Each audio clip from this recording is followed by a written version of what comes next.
আমাদের এনসিপি আমরা যে অঙ্গীকার দিয়েছি, আমরা একটি সমতা ভিত্তিক অর্থনীতি আমরা নিশ্চিত করব, যেটি হবে বৈষম্যহীন।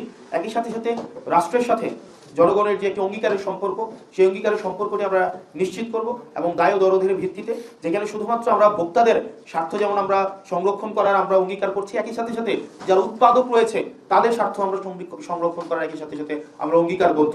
আমরা যারা ট্যাক্স দেয় তাদেরকে যেভাবে ট্যাক্স দিতে আমরা উৎসাহিত করব, এটি বলে যে ট্যাক্স হচ্ছে রাষ্ট্রের সাথে আপনার একটি কমিটমেন্ট, আপনি রাষ্ট্রের প্রতি কিভাবে আস্থা রাখেন।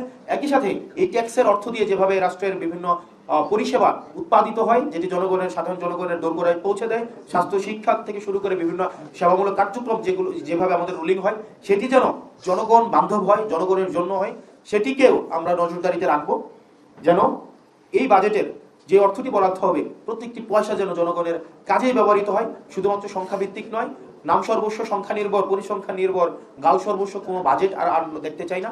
যে বাজেটটি প্রকাশিত হবে সেই বাজেটটির প্রত্যেকটি অর্থ যেন সেখানে সুফল জনগণের কাছে পৌঁছায়, সেই ধরনের একটি বাজেট উপস্থাপন করবে আমাদের ছায়া বাজেট।